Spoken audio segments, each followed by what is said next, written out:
Blessed morning everyone, Luzon, Visayas at Mindanao, Philippines. Isang mapagpalang umaga po sa ating lahat. So welcome po sa ating gawain sa The Word God's Spirit and Life Ministry live stream YouTube channel and Facebook channel. So isang mapagpalang umaga po sa ating founder ng The Word God's Spirit and Life Ministry, kay Pastor Alfred Caslam, sa buong pamilya at ang mga members ng The Word God's Spirit and Life Ministry, lalong-lalo na sa San Isidro Homes, Cabuyao. So good morning po sa ating lahat. So welcome po sa The Word God's Spirit and Life Ministry live stream YouTube channel and Facebook channel. So isang mapagpalang umaga po sa ating lahat. So isang mapagpalang umaga din po sa ating pastor sa Bohol, kay Pastor Joey Uyumo. At ganun din sa Cebu kay Pastor Rasay Pinuti. Lalong-lalo na sa Claveria Anii kay Pastor Dio Caslam at sa kanyang assistant kay Pastora Perla Catarata. So good morning po sa ating lahat. So welcome po sa gawain The Word God's Spirit and Life Ministry live stream YouTube channel. So isang pagpalang umaga po sa ating lahat. So good morning once again sa San Isidro Homes, sa lahat mga viewers, subscriber, isang mapagpalang umaga po sa ating lahat. So, tayo po'y manalangin sa Ama upang ihanda natin ang ating sarili sa magandang balita. Yes, good morning, Father God in heaven. Good morning, Lord Jesus. Good morning, Holy Spirit. We come to you in this beautiful day with abundant thanksgiving and praise in the name of Jesus Christ, with the power of the Holy Spirit. Father, thank you for the grateful day, with your unconditional love, great visionity, loving kindness, mercy, miraculous ways in our life, Father. Thank you, Father God, for giving us strength, courage, understanding, wisdom, knowledge, and Holy Spirit. You are the best teacher. We acknowledge that the Lord is my mouth. Please speak your words to everyone of us. Salamat, Father God, sa mensahe na kailangan ng mga anak na ang sino mamakatuloy na may buhay at kapangyarihan. Thank you, Father God, sa prideful anointing to impart to me to your servant to destroy, to cancel, to rebuke all the works of our enemies, against principalities, against power, against the rulers of darkness of this world, against spiritual wickedness in high places, Satan, demons, evil spirit, spirit of sickness, spirit of death, spirit of poverty, spirit of anxiety. I will destroy in the name of Jesus Christ of Nazareth. Binabaptis kita, tinatalian kita, ibinabalik kita sa atin sa iyong pinanggalingan, your defeated in the ministry of the blood of Jesus Christ. Naglinis sa patawad sa lahat ng aming mga kasalanan sa pamamagitan ng kanyang mga lakay, kumpletili ang natanggap ng mga tao. Thank you, Father God. Thank you, Lord Jesus. Thank you, Holy Spirit. All the glory and honor we see in Jesus' name we pray. Amen. Praise the Lord. Purihin ang Panginoon. So, good morning po sa atin lahat. So, ano nga ba yung ating pagninilay-nilayan sa oras na ito? Sapagkat malaga ang salita ng Panginoon na lagi nating pinag-uusapan. Kaya nga ito yung mahalagang mensahe na tinuturo sa atin na ano nga ba yung mga katangian. Yung mga katangian na sinasabi sa Biblia. Ano yung mga katangian ng taong walang Diyos. So ito yung sinasabi sa Psalm 14 verse 1. Ang hangal ay nagsasabi sa kanyang puso, walang Diyos. Sila'y masama, sila'y nagsisigawan ng kasuklam-suklam. Walang gumagawa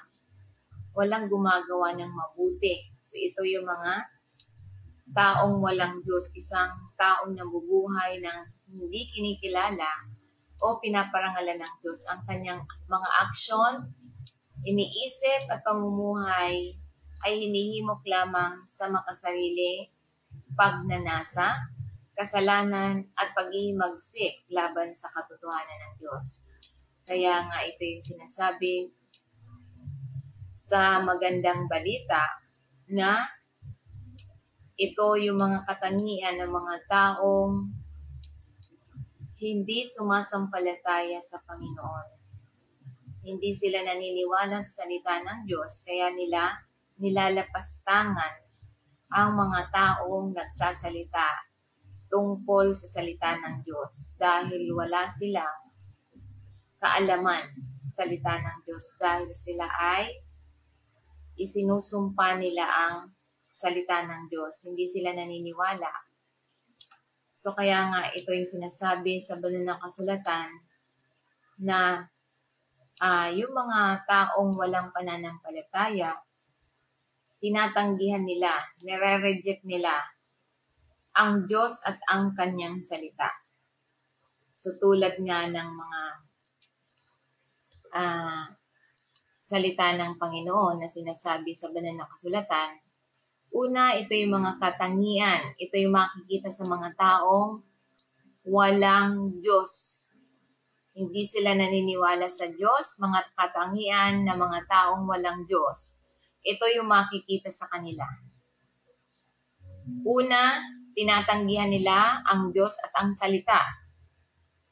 Sapagkat sinasabi ng banal na kasulatan sa Romans chapter 1 verse 18, sapagkat ang puot ng Diyos ay nahahayag mula sa langit laban sa lahat ng kasamaan at kalikuan ng mga tao na humahawak sa katotohanan sa kalikuan. So ito yung mga palatandaan ng mga taong tinatanggihan ang Diyos at ang kanyang salita. So sinasabi dito, ito yung sinasabi na mga sign. Una, tinatanggihan ang salita ng Diyos at ang Diyos mismo. Tinatanggihan ang pagkakaroon ng Diyos o tinatanggihan ang kapangyarihan ng Diyos. At binabaliwala at kinukutya ang Biblia. Kinukutya na ang Biblia at kinukutya pa yung mga taong nagsasalita ng salita ng Diyos. At ito yung nagtitiwala lamang sila sa makamundong karunungan sa halip na banal na katotohanan. Kaya nga merong ditong hindi ako tinatantanan. Hindi ako tinatantanan. Shout out sa iyo, kapatid, na hindi ka nananahimik. Basahin po natin yung kanyang sinasabi. Basahin po natin. Sabi niya, ano ba yan? Kada bukas ko ng group chat, ikaw na naman ang palaging nagbubunganga. Wala bang iba? Aba, magsawa ka naman. Magsawa ka naman, hindi para sa iyo ang group chat na ito. Hindi mo kayang hikayatin ang mga ang iba. Ito ay ang relihiyon namin. Okay, please? Tumigil ka na. Lahat tayo ay mamamatay, ikaw lang ang mamamatay. At pupunta sa langit pero hindi ikaw ang leader, sabi dito. Dahil mayroong kaming Diyos, okay? So ito yung mga taong walang Diyos. Kinukutya nila ang salita ng Diyos at kinukutya nila yung nagbabahagi ng salita ng Diyos. Shout out sa iyo, kapatid. Hindi pala kita kapatid dahil wala kang Diyos. So kaya nga ito yung sinasabi na ito yung mga taong binabaliwala ang salita ng Diyos at kinukutya ang Biblia at ang mga nagpapahayag ng Biblia. Kaya shout out sa iyo na nagmensahe sa akin ng ganito. Napakasabi niya, ano ba? Wala ka bang iba? Sabi niya, hindi. Kada bukas ng group chat, ikaw na naman ang palaging nagbubunganga. So ang binubunganga ko dito, salita ng Diyos, hindi ko salita. Okay? Shout out sa iyo. So kaya nga, ito yung sinasabi ng mga taong walang Diyos. Ito yung mga palatandaan ng mga taong walang Diyos. Tinatanggihan ang salita ng Diyos at tinatanggihan ang Diyos at inuusig ang mga nagpapahayag ng salita ng Diyos. Kaya shout out sa iyo. Salamat sa iyo. Patawarin ka ng Diyos sa ginagawa mo. So kaya nga ito yung sinasabi, ito yung mga taong walang Diyos na sinasabi sa John 3 verse 36. Ang sumasampalataya sa anak ay may buhay na walang hanggan. Ngunit ang hindi tumatalima sa anak ay hindi makakakita ng buhay, kundi ang puot ng Diyos ay sumasa kanya. So malinaw, ang puot ng Diyos ay sumasayo sa mga taong kinukutya ang salita ng Diyos, binabaliwala ang salita ng Diyos at inuusig ang salita ng Diyos. So hindi pa huli ang lahat. Habang may buhay, may pagkakataon, pwede tayo magsisi. So kaya nga ito yung sinasabi na ang malinaw na naghahangad ng paghahati sa linya ng pananampalataya, ang buhay na walang hanggan ay matatagpuan lamang Sa pamamagitan ng pananampalataya sa Panginoon Kristo, ang anak ng Diyos, ang pagtanggi sa Kanya ay ang pananatiling sa ilalim ng paghatol. Kasi kaya nga hahatulan yung mga taong hindi sumasampalataya. Kaya nga ito'y mahalaga na ito ay isang mapanlinlang na paalala ng kapaaprubahan ng Ebanghelyo at ang pagbabago ng buhay na nakaloob sa kaligtasan na magagamit ng lahat ng nagtitiwala sa Kanya. So kaya nga ito'y sinasabi tulad na lamang sa halimbawa ni Paraon. Si Paraon, tumanggi si Paraon na kilalanin ang kapangyarihan ng Diyos at dinanas niya ang kahinatnan. So kaya kapag tayo ay tumatanggi sa salita ng Diyos, mararanasan ng isang tao, ng mga taong tinatanggihan ang salita ng Diyos, pinag-uusig ang nagpapahayag ng salita ng Diyos. Kaya nga sabi ng Panginoon, do not touch the anointed one. So dapat hindi tayo nagsasalita sa mga hinirang ng Diyos. Dahil hindi naman nila salita ang kanyang ipinapahayag. So kaya nga tulad ni Paraon, sa Exodus chapter 5 verse 2, sinabi ni Paraon, sino ang Panginoon upang ako'y sumunod sa Kanya at palayain ang Israel. Hindi ko kilala ang Panginoon at hindi ko pahihintulutang umalis ang Israel. So kaya nga ito'y sinasabi na ito yung ang pagmamataas at pagsuway ni Paraon laban sa Diyos. Siya ay tumatanggi na kilalanin ang kapangyarihan ng Diyos na nagtatakda ng yugto para sa mga salot at ang pagpapakita ng Diyos ng kanyang kapangyarihan. So ito'y nagsisilbing paalala na ang pagtanggi sa Diyos ay humahantong sa pagpapatigas ng puso, habang ang pagkilala sa Kanya ay humahantong sa kalayaan at pananampalataya.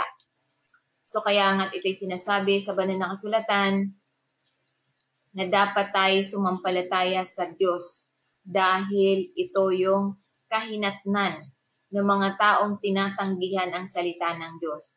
So ano pa ang sinasabi sa Biblia? Ano yung mga taong walang Diyos at hindi kinikilala ang Diyos? Ito yung mga taong palatandaan na tinatanggihan ang salita ng Diyos. Una, tinatanggihan ang salita ng Diyos. Ito yung katangian ng mga taong walang Diyos. Tinatanggihan ang Diyos at ang kanyang salita. Yan yung una. Nire-reject ang salita ng Diyos. Pangalawa, binabaliwala o kinukutya ang Biblia. Biblia na ito'y sinasabi tulad na lamang na sinasabi sa banal na kasulatan na ito yung mga taong tinatanggihan. Ito yung mga katangian ng mga taong walang Diyos, nabubuhay sila ng tuloy-tuloy na kasalanan ng walang pagsisisi. So ito yung pangalawa. Ito yung mga katangian ng mga taong walang Diyos, nabubuhay sila ng tuloy-tuloy ng walang pagsisisi. Tuloy-tuloy sa kasalanan na walang pagsisisi. Kaya sinasabi sa Ephesians chapter 4 verse 19, palibhas ay nawala ang lahat ng pagiging sensitibo. Ibinigay nila ang kanilang sarili sa kahalayan upang magpakasawa sa bawat uri ng karumihan. At sila ay puno ng kasakiman. So ito yung mga walang Diyos. Namumuhay sila sa patuloy na kasalanan. Ito ay naglalarawan sa mga taong pinatigas ang kanilang puso sa Diyos na nagiging desensitized sa kasalanan. Kapag binabaliwala ng mga tao ang katotohanan ng Diyos, naaanod sila sa moral na katiwalian at makasariling pagnanasa. Ito ay nagsisibing babala na manatiling mapagbantay sa espiritual at huwag hayaang mapurol ng kasalanan ang ating pagiging sensitibo sa katuwiran. So ito yung mga signs na binibigyang katuwiran ang mga makasalanang pagkilos sa halip na magsisi. Kaya yung mga tao sinasabi nila, once saved, saved forever. Kaya okay sila na gumawa sila ng kasalanan. May mga katuroang ganyan. Lalong-lalo na yung nag-aano sa akin, nag-uusig sa akin, na tumigil na raw ako ng pagngangawas sa salita ng Diyos dahil nasasawa na raw siya.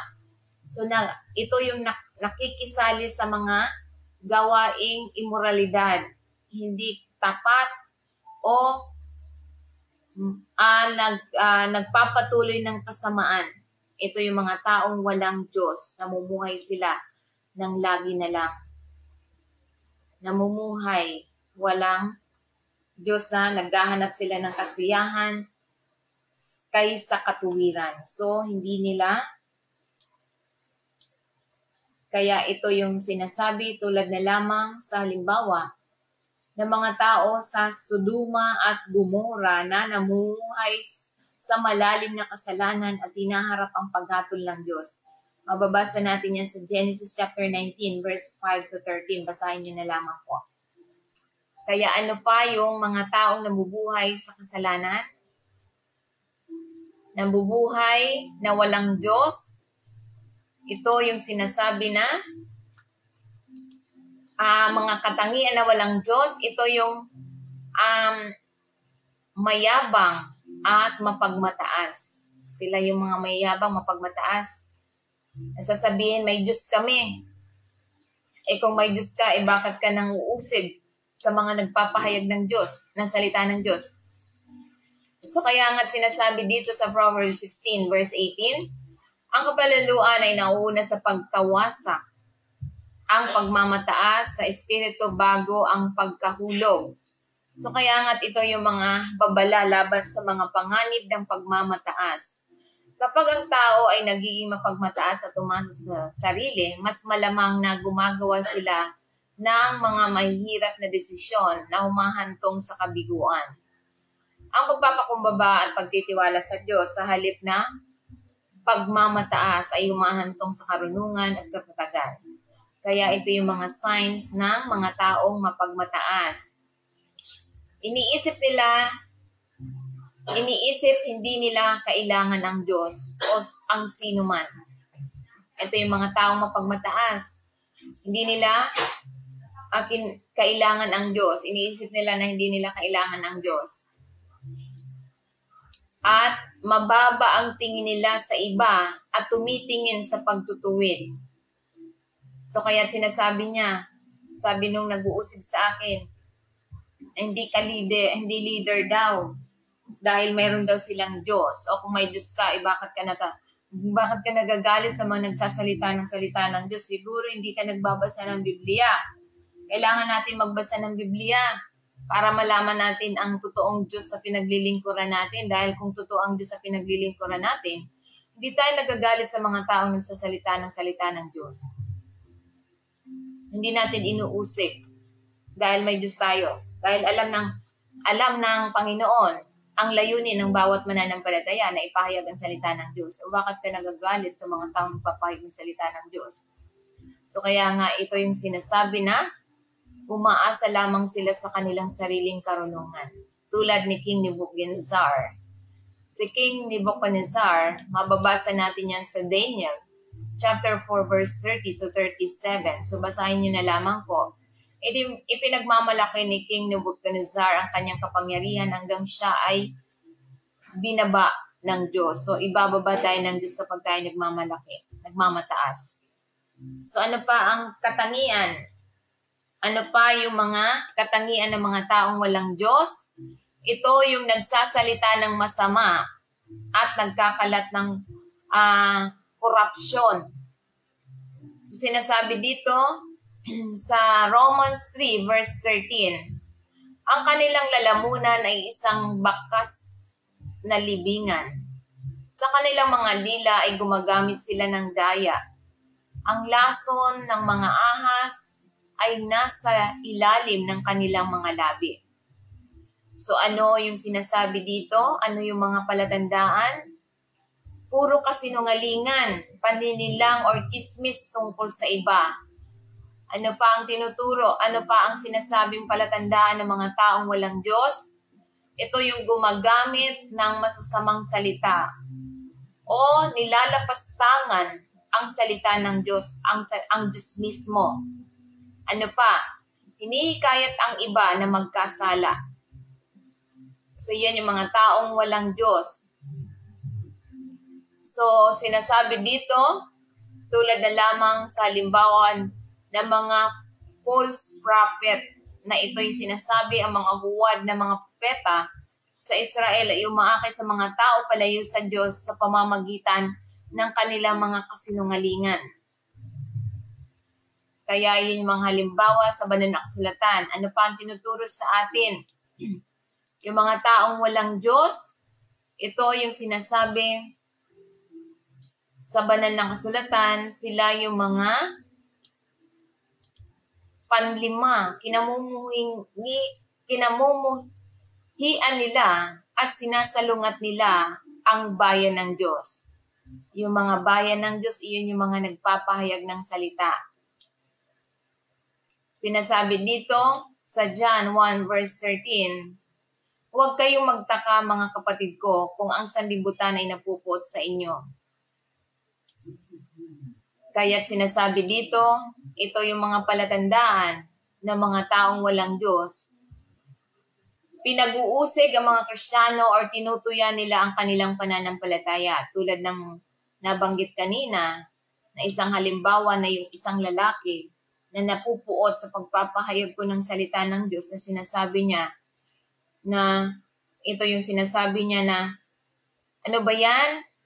Kada bukas ko ng group chat, ikaw na naman ang palaging nagbubunganga. Wala na bang iba? Aba, magsawa ka naman. Hindi para sa iyo ang group chat na ito. Hindi mo kayang hikayatin ang iba. Ito ang relihiyon namin. Okay, please, tumigil ka na.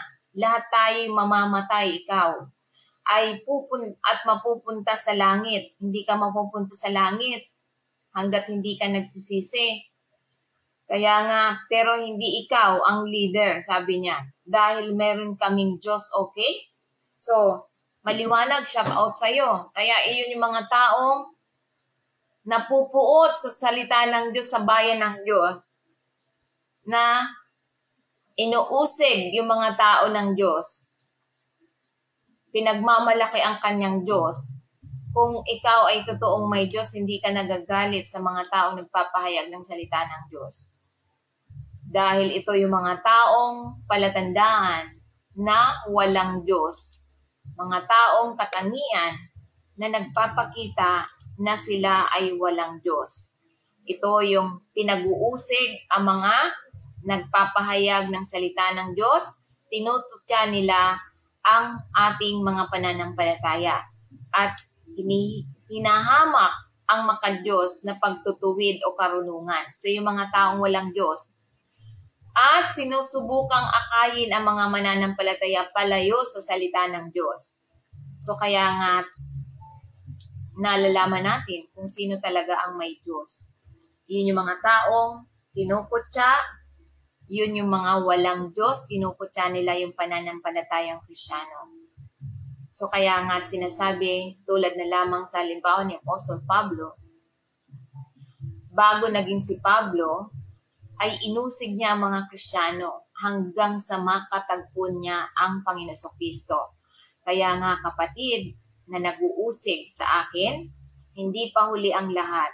So kung hindi mo pa nakakatagpo ang Panginoon Jesucristo, natural na mag-uusigin mo ang mga mananampalataya. Pero kapag nakatagpo mo na ang Panginoon Jesucristo,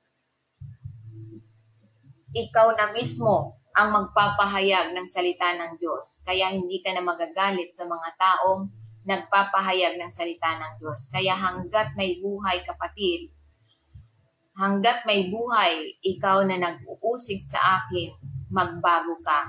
Kailangang makatagpo mo ang Panginoong Jesucristo upang ikaw ay mabago.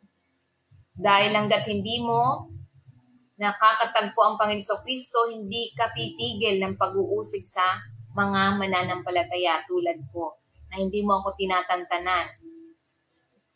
So kaya nga't mahalaga na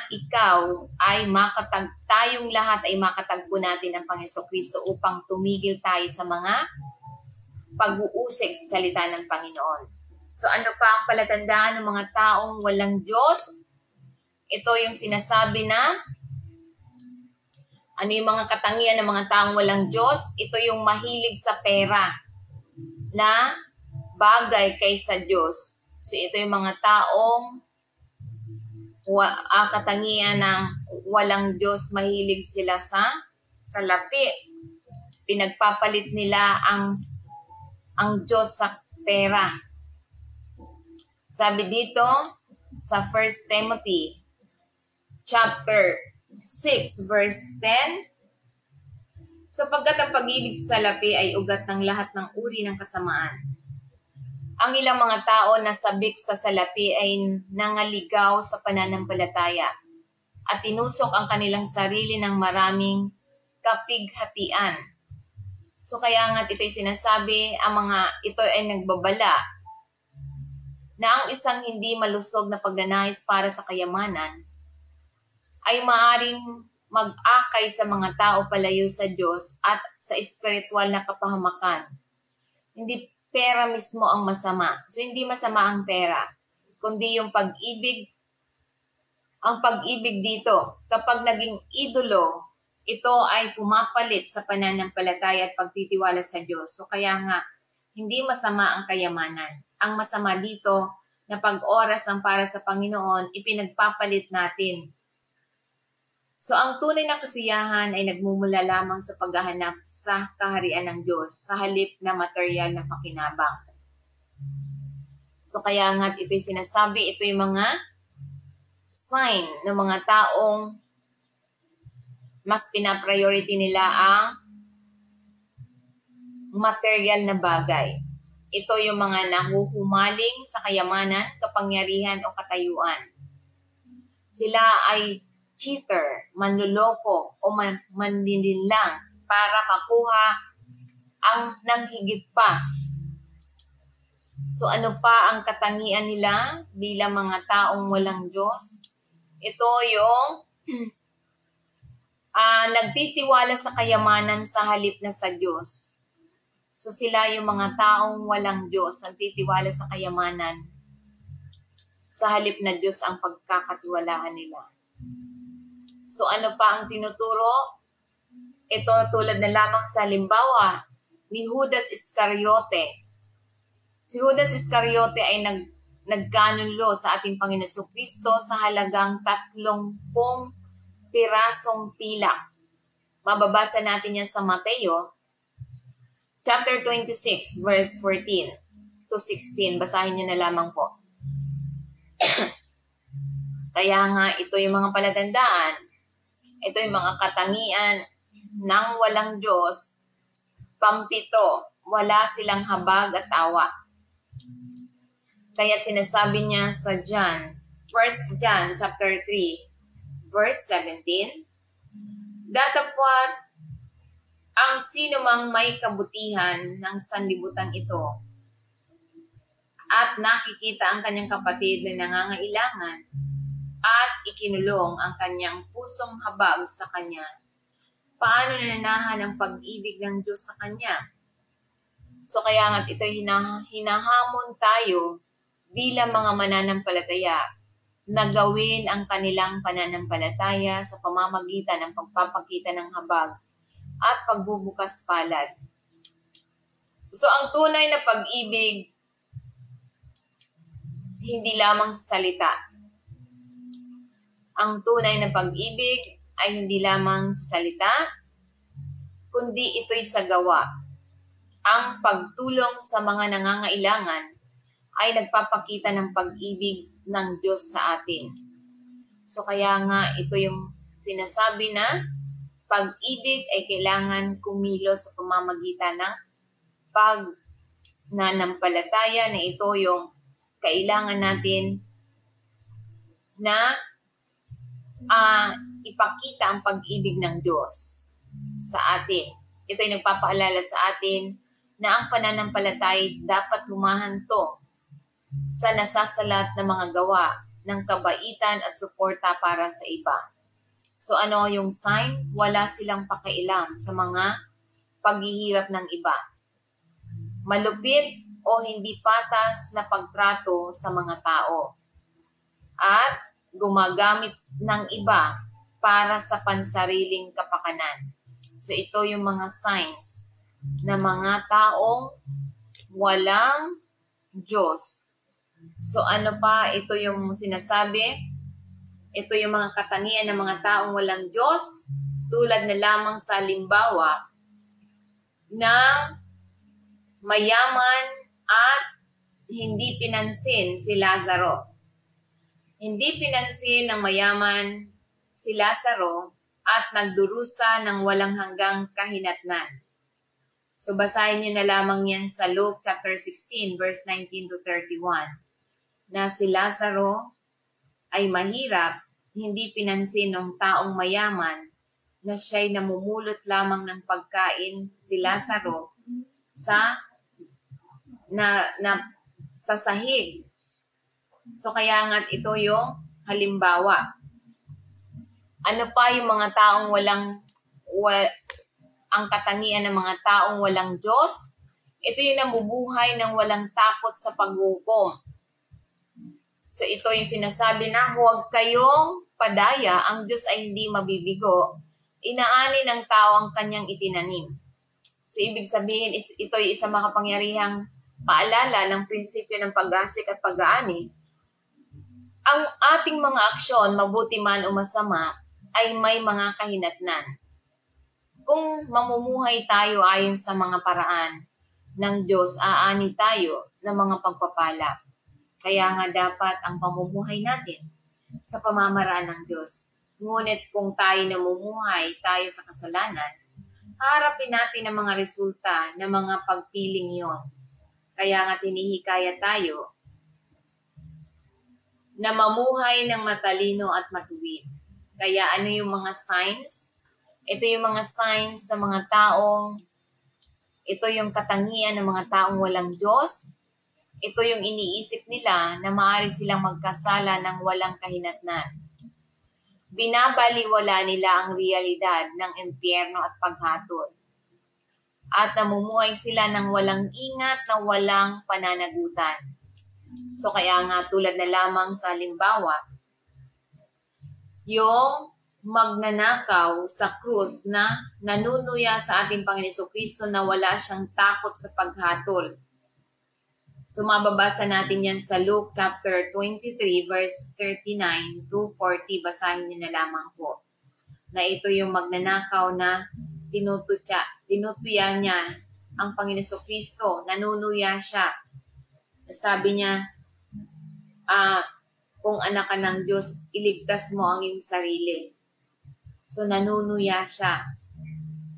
So kaya nga't mahalaga na tayo'y alam natin ang salita ng Diyos para hindi tayo mang-uusig sa mga taong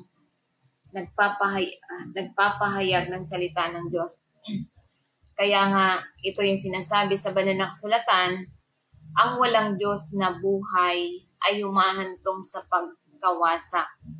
Ngunit ang buhay na nakatuon sa Panginoon Jesucristo ay nagdudulot ng kagalakan at buhay na walang hanggan. Kaya piliin ngayon na lumakad sa mga daan ng Diyos at maging liwanag sa iba. So kaya nga iyan ang mensahe na ipinahayag sa bawat isa sa atin. Iyan yung mga katangian ng mga taong walang Diyos. Kaya wala sa atin bilang mga mananampalataya. Dahil tayo ay mayroon tayong Diyos. Kaya ito mga nabanggit na ito ay hindi, ito'y para sa mga taong walang Diyos lamang. So kaya nga't mahalaga na tayo ay nagpapasakop lamang sa Panginoon. So kaya nga kung nais natin na tayo ay ang katangian ay nasa atin, ang pag-ibig ng Diyos nasa atin ang Diyos, tayo magpasakop sa Kanya sa pamamagitan ng pananampalataya, pagpapasakop, tayo ay Tanggapin natin ang Panginoon Jesucristo sa ating puso at sa ating buhay sa pamamagitan ng panalangin. Sundan natin ang panalangin ito. Repeat after me. Heavenly Father, alam kong pinaghiwalay ako sa aking kasalanan mula sa iyo. Salamat sa pagpapadala mo sa iyong bugtong na anak upang mamatay sa aking lugar at sa ikatlong araw ay muling nabuhay para sa aming lahat. Panginoon Jesus, kailangan kita, patawarin mo ako sa aking mga nagawang kasalanan, sa salita at sa gawa. Salamat sa pagpapatawad mo sa aking mga kasalanan. Binubuksan ko ang pintuan ng aking buhay at tinanyayahan kita sa aking buhay bilang aking Panginoon at tagapagligtas. Salamat sa pagtanggap mo sa akin sa walang hanggang pamilya. Salamat ikaw po ang mag-ari sa trono ng aking buhay at mamuhay ako ay sa iyong kalooban. Ito ang aking dalangin. Sa pangalan ni Jesus, Amen. Praise the Lord. Purihin ang Panginoon. So, isang mapagpalang umaga po sa lahat ng mga viewers, subscriber na ipinadala ng Panginoon sa bawat isa sa atin. So, tayong manalangin sa Panginoon. Salamat, Panginoon. Salamat sa salitang ipinaalala mo sa bawat isa sa amin.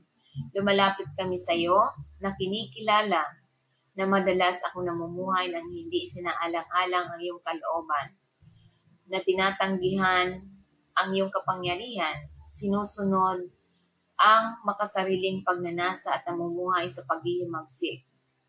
Patawarin mo kami sa aming mga nagawang kasalanan at linisin mo ang aming mga puso.